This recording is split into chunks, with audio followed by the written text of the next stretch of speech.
Inaarayo ng mga nais magpapresko ngayong sama ng isang talon sa San Juan Abra. Gayun din ang pambihirang rock formation sa Bolinao, Pangasinan. Sa mga naghahanap naman ng pampalamig, tikman ang mga kakaibang halo-halo na sinangkapan ng lambanog at kinaskas na flavored ice. Narito ang report.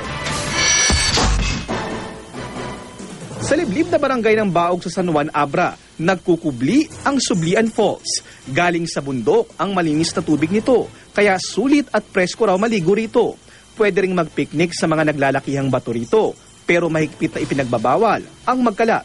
Walang humpay naman ang hampas ng malamig na tubig sa mga batuhan sa dalampasigang ito sa Bolinao, Pangasinan. Mula sa mga bato, maaaring mag-dive o kaya magtago sa malita kuwebang nalikha ng mga alon.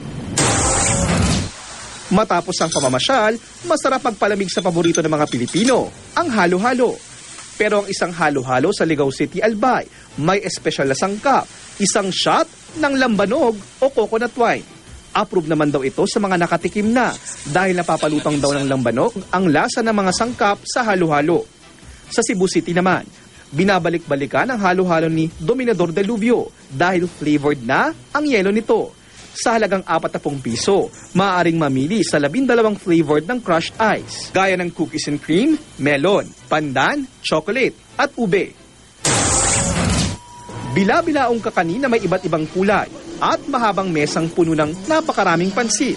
Yan ang dinumog ng libo-libong tao sa Pansitan at Kalamay Festival ng Tarlac City. Hindi nga magkamayaw ang mga bata at matanda na tila gustong matikman lahat ng klase ng handa. Bahagi ito ng pagdiriwang sa ika-15 anibersaryo ng lungsod. Para sa saksi, JP Soriano, nag-uulat.